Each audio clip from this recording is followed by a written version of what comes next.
thank you to Gloria for the legendary Lincolnshire plum bread. Now, so I get to interview Sam, and I need my little blurb. Oh, do you know, I've got a long, long list somewhere of all the jobs that Sam has done. I don't know where to put it. A very long list of jobs. Psychiatric nurse. Go on, tell me the rest. I don't know where to start. I've lost my piece of paper. He told me this afternoon that amongst the very many list of long jobs that he has done was a Bollywood extra. So I didn't get to dance. Let me dance. Even a Bollywood extra. But Sam is a man of many skills. He's written in lots of different genres. He's been published as a novelist and a poet, and has been the editor of Original Plus Press, and also the Journal magazine that some of you will have seen over on the bookstall, and also you edit for Be Right Books as well, don't you? And online originals. There you go, see? And if I had my little sheet of paper, I'd be able to reel all this off for you. But we're very lucky, I think, to have Sam here tonight, because he is very well placed to tell us what goes on in the world, not only of poetry publishing, but I think of small press publishing and what's involved with that. And in the interviews that I've seen with Sam online, I think interesting accounts as well about how you sort of broke into getting published yourself, and you know what a journey that was as well. So I've got a series of little questions here to run through with Sam to just kick off some discussion, and then we'll throw it open after that to some questions from people in the audience as well, so that you'll have plenty of time to ask things. So, Sam, I'm going to become all Michael Parkinson now. What was your own experience of breaking into publication like? Oh, very difficult. I got accepted. I wrote novels straight off. I never bothered much with poetry. And it took me 23 years to have a novel published.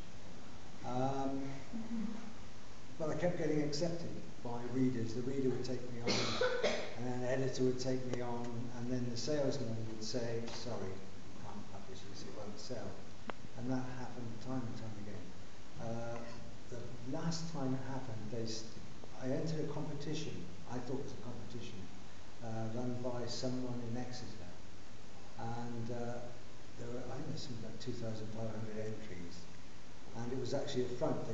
Trying to set up a publishing company called Lisbon Books, and it was in the days of, there was an MP who wrote books with Nigel West. He was one of the directors, and there were others involved. And my book was the one they chose, and it was all going to be set up, and we had meetings, and I was taking to lunch, and went on, edited the book, rewrote parts of it. It came right up to publication day, and it was the '87 stock market crash, and their backer had just lost all his money. And so at that point I thought, well, when you can't get novels published, write poetry. So I thought, because I looked, I did a bit of research on what was getting published, and then within months I had work published. So, and I thought, I've just got to have something in print. Yes. So I had nothing in print for 23 years. I mean, I thought that would really strike a chord with lots of people in the room. Those wilderness years, where you're slogging away and you get some nice rejection letters and things like that. Yeah. So since then, you've obviously written a lot of poetry, but you've written novels as well. You've written non-fiction, and you write in lots of genres. What's the appeal for you, do you think, in writing in different genres? Oh, it's a break. You can get sort of so tied in to one genre or one mode of prose or poetry, and it's just a break, because I write every day, so I just need to switch things around, change my head. That's the appeal. Yeah, I mean, I think when I started with the poetry for Five-ish to Sky Shore, I got stuck with a novel, and it was just such a release to be writing poetry instead. And you did need to put some prose in there. Yes, that's right. Yeah, in fact, both books have got quite a bit of non-fiction in as well, and like you, I really enjoy kind of mixing between different styles of writing as well. Yeah. So, thinking about the poetry magazine side of it, so we've got the journal magazine, which was originally Contemporary Anglo-Scandinavian Poetry. I've been meaning to ask you about that, about how it started off as Contemporary Anglo-Scandinavian Poetry. How did you come to be publishing that? I had a friend who was in Sweden, but I mean that's a sort of throwaway thing. I believe that all changes to English poetry have come about from outside outside the English language. Right. And I thought the last big change was Chinese with haiku, etc., from the images. And I thought, what culture these days is different? And I thought, well, the Scandinavians are the only ones who had a socialist outlook on life and a socialist culture for longer than any other country, well, not communist, just a solidly different outlook on life. And if you talk to the Swedes or Norwegians, they're very different. Very different. I thought it's got to come from there. And there are poets like Marianne Larson, for instance, who are so different. And I thought that's where it was going to come from. But I ran out of translators. And that's why. So it didn't, so then it changed. Well, I did 10 issues. And that was, yeah, 10 issues. Right.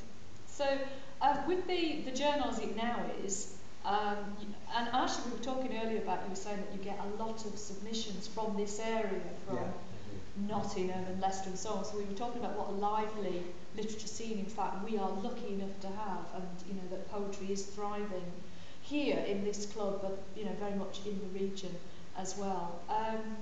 So when you get stuff through, what are you looking for in submissions, do you think, as an editor? Well, as I reject about 98% of the work. No pressure. I'm looking for impact, basically. The first thing is the first read through. It's got to say something. In some way, it's got to move me, either intellectually, emotionally, whatever. It's got to move me. And it doesn't have that initial impact. If I don't get past the first stanza, then that's it.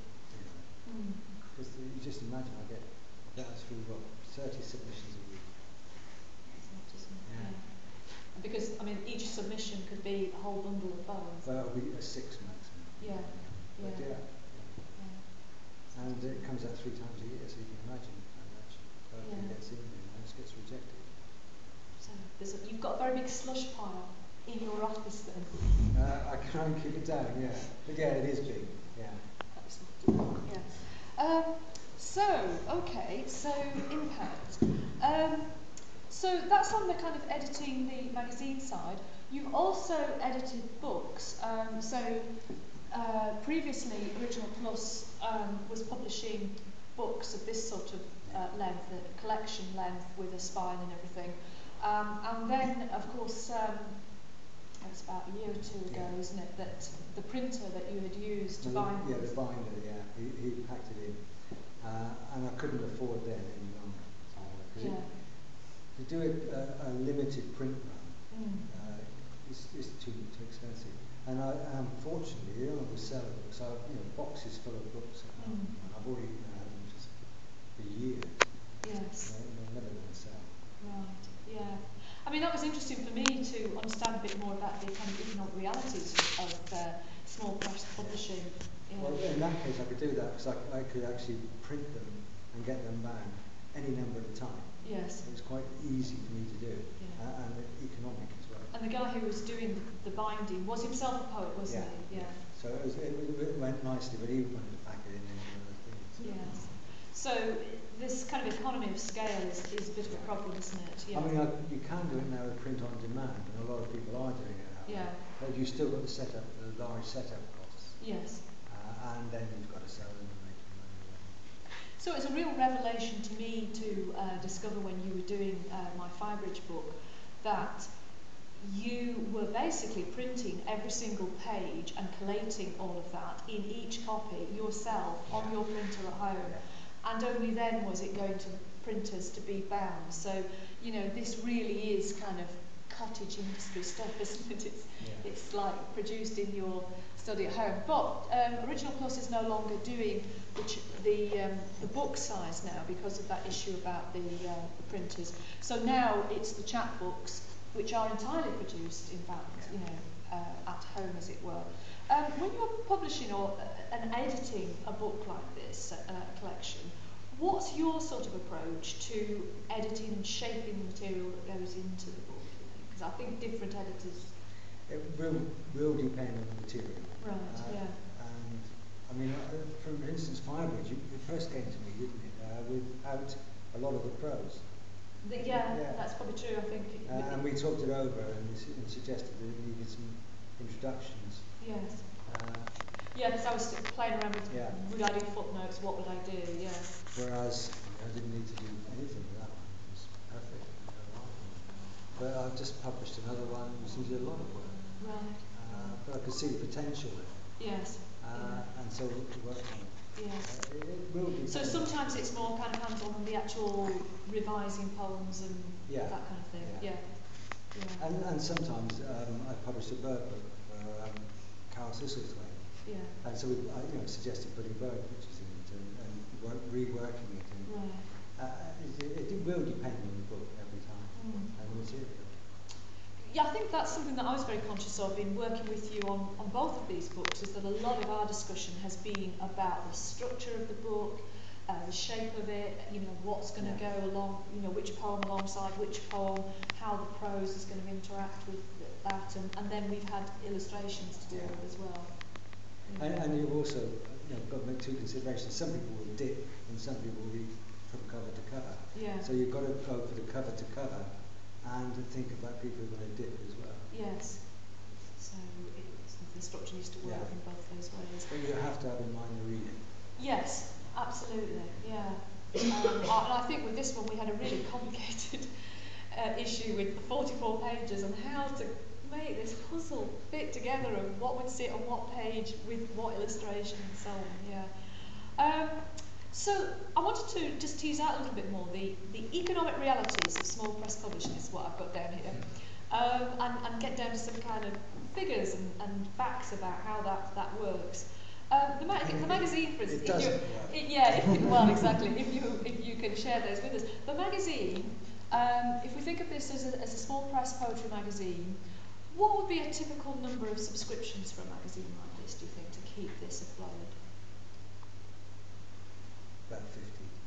50, because it's on such a different scale, isn't it? It's so difficult because, I decided to start publishing because I'm not very good at reading and performing poetry, but I wanted to participate in poetry and the writing world. So I thought what I can do is publish other people. Right. And I was very fortunate having a friend, Derek Walford of Odyssey Press. And so he actually showed me how it was all put together. And the first Scandinavian ones, I think, were all done by him. Right. And it's usually that way it works. You do it with friends. Yes. It's a friend somehow. And then I started earning money from writing. So the money I earned, I then used to fund the rest of it. It doesn't make sense. No, quite evidently. It's clearly a labour of love. It's because you are so involved with the material, as you say, that whole kind of world of bringing other poets onto the page. I think that's really clear. If we look at something like the books that Original Plus put out, and we were talking about print runs, because when we were doing Firebridge, we were going for print runs of 50 at a time, weren't we? So what would constitute good sales for a poetry book? About 500. About 500, And because I'm quite conscious when we look at different forms of text, we think of like fiction, mainstream publishers and so on. It's the scale on which we're working is quite different, isn't it? Yeah, but it is changing now because of digital publications. Right. And if you look back, say, 20 years to a bestseller list, look at the numbers sold in the bestseller list, it's a bit like pop records. Right. You get a platinum these days for a ministry. Yes. It's the same with books now. In the bestsellers, there's so few there. Right. This is a bestseller. I know we were looking recently, I think, at the Booker Prize sales figures, weren't we? You know, when they first come onto the list, the nominated ones, and it was quite revealing, wasn't it, to see the number of copies actually that were being sold. So, what were the main costs for you in doing this kind of publishing? That would be the printer for a print run. Yeah. But this is postage. And it's going up again, and it's going to deregulate in, I don't know what's going to happen. The major cost now is the postage. It's interesting actually, Which then kind of begs the question whether somewhere down the line, you know, will it be more of an online edition rather than postage? Well, but that's crystal ball game, isn't it? Online publishing is very different to print. Yeah. It's very different, and it's going to change again. We'll talk about this. With e-readers, etc. Yeah. And I won't quite venture into that territory because I'm sure there will be questions and comments from other people about that. So, pretty tight margin really for keeping a small press. There is no margin. It's just hand to mouth. It is really. It's like when I've got a cheque for this, then this can happen. So I mean, it's just a fund is there, and if it goes, it's gone. Because I noticed in the back of the Journal magazine that you've got a roundup of other, you know, small press and things that are happening and so on. And you talk about, you know, one that is now folding because it's just not got enough subscribers and so on. And I think that gives you a little glimpse of, you know, what's happening in that kind of area. So, the appeal of small press publishing. One of the things that you write in here at the very back of this latest issue is, with there now being multiple means of delivering poetry, from performance through audiobooks to e-readers, where I believe the continuing importance of print magazines has to lie is in what the others can't provide, a platform for those poems that rely on their visual presentation. And when I was reading that, I really kind of wanted to tease out a little bit more what you were meaning by that. So we've got e-books starting to come through now and take off. We've got quite a big scene in terms of performance poetry and so on. As you say, we've got audiobooks. What is it that you mean about the visual aspect of poetry that you can't get from those?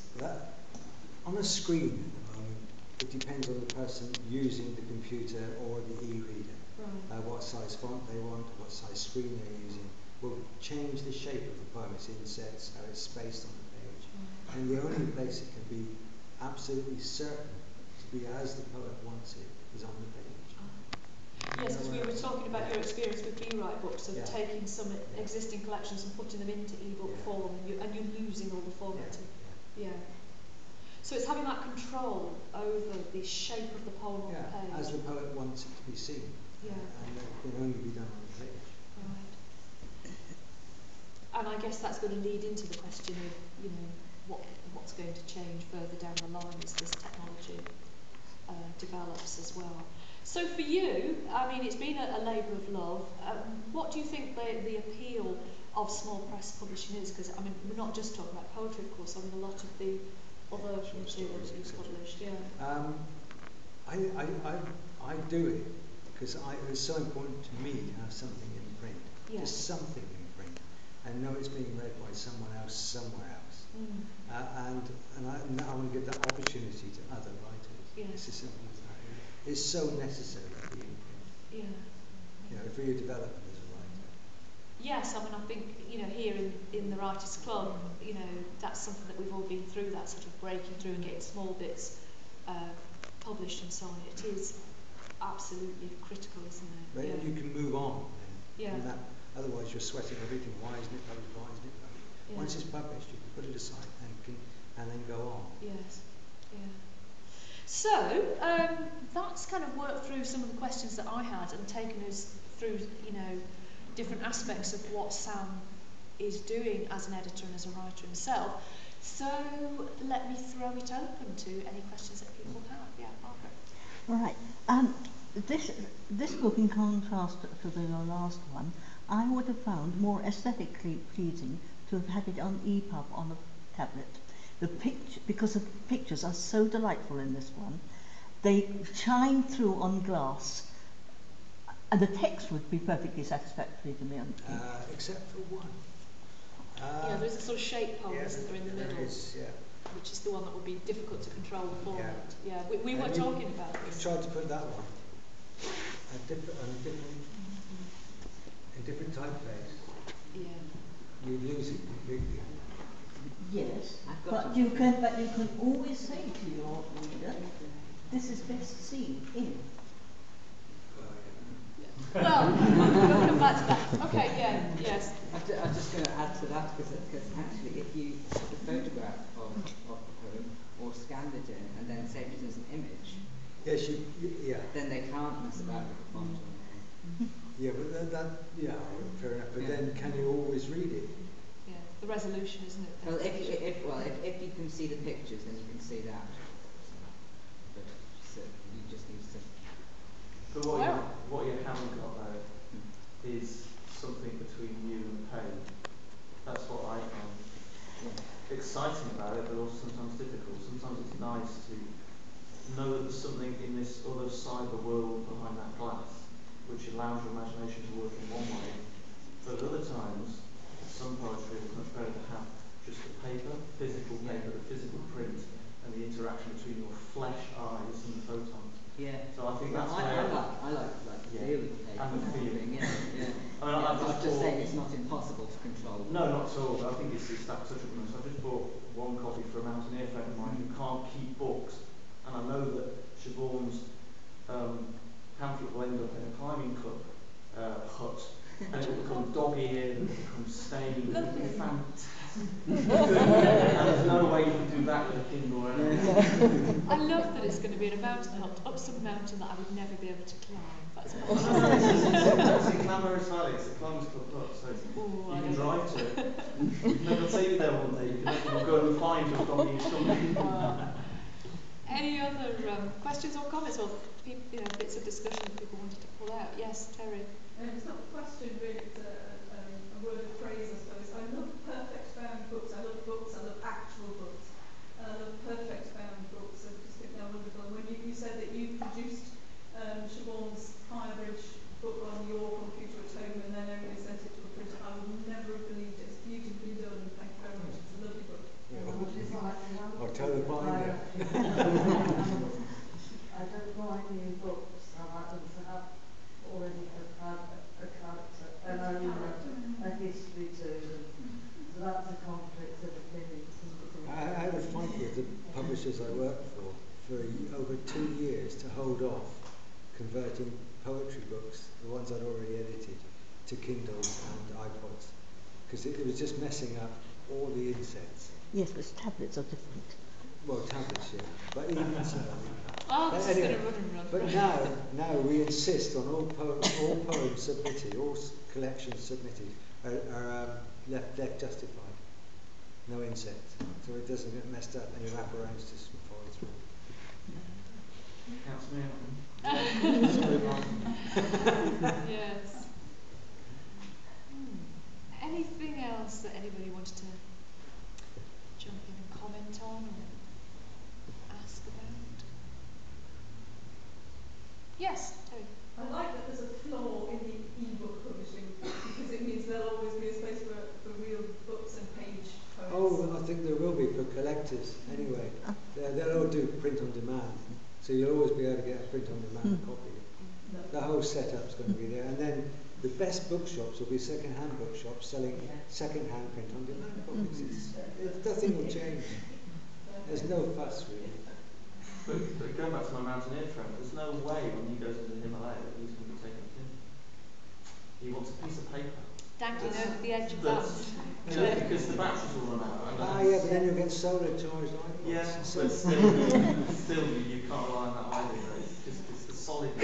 The thing is, my copy of Mad, Hopeless, Impossible isn't also going to tell him where he is on the journey. It's not going to be satellite linked, is it? That's one downfall. Yes. So, anything else anybody wanted to jump in? Yeah. Is it fair to ask a question about your presentation? Absolutely, yes, far away. I was interested in thinking about this extraordinary endeavour, and they went to try to do this thing. All men in an archetypally masculine conquering of a continent and nature and naming things. Yes.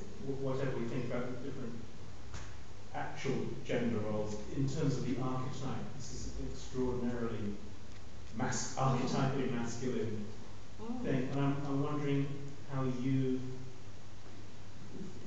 feel your own understanding as a woman writing about this very male endeavour, if that presented you extra challenges, or do you think maybe greater insights? I think mainly for me, and I didn't think of it particularly as being about gender, but it was the thing of being kind of baffled by what takes them there, what are they doing there, why did they go, what really were they after, why put themselves through this.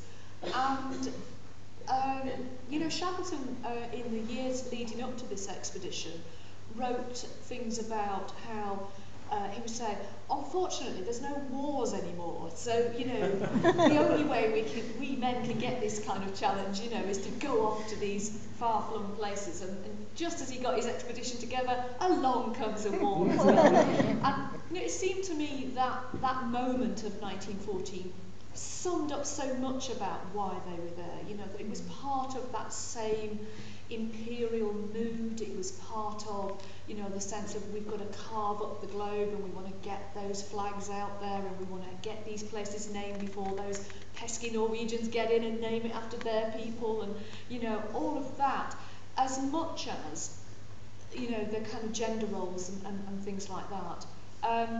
The poet that I performed with, Susan Richardson, a Cardiff poet, has, I think, written a lot exploring the kind of gender aspect of polar exploration. But I think I was just as interested in that sense of what the kind of politics of the time and how that was influencing the way that they saw their mission. And the way that they saw themselves in relation to nature, I think, is interesting as well. Because, they tended to think of it as an empty continent. And of course, if you look at the Frozen Planet programme yesterday, this is a continent that's absolutely teeming with life, just not human life, So all of that kind of aspect of it, I think, was very interesting for me as well. So I never really thought that, am I going to find it difficult as a woman to get into their head? I think the interesting thing as a poet, as a writer, is to take yourself somewhere where you've never been and to imaginatively undertake that journey and explore this other world. That's what interests me as a writer, really. Actually, when you were saying that, I thought that's because it's quite an immature way of looking at the world. I want a war to go to. I thought that's Jeremy Clarkson.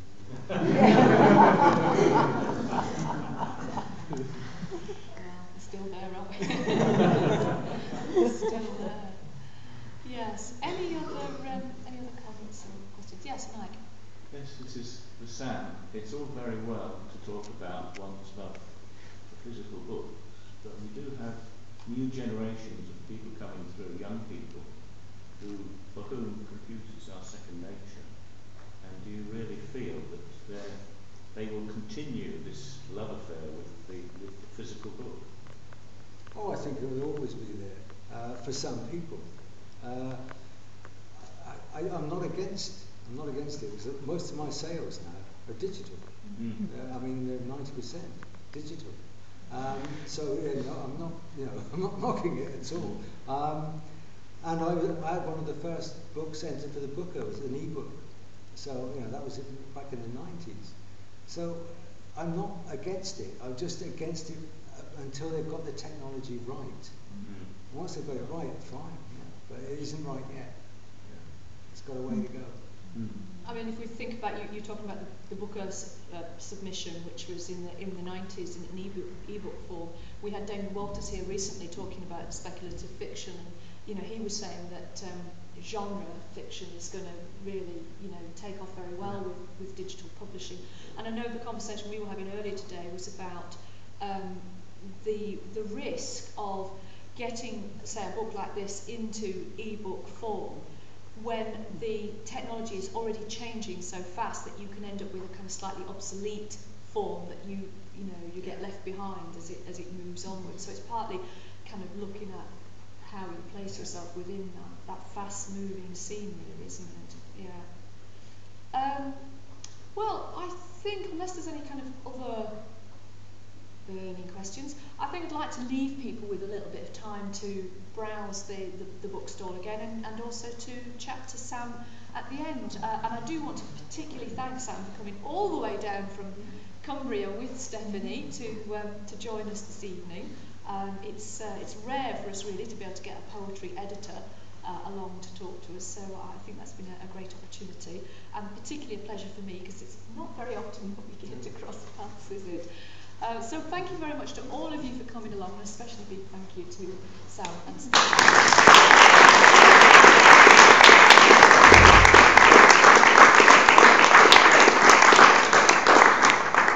There is time left to browse, to feel the page, to sample the books, and even to take a little bit more cake.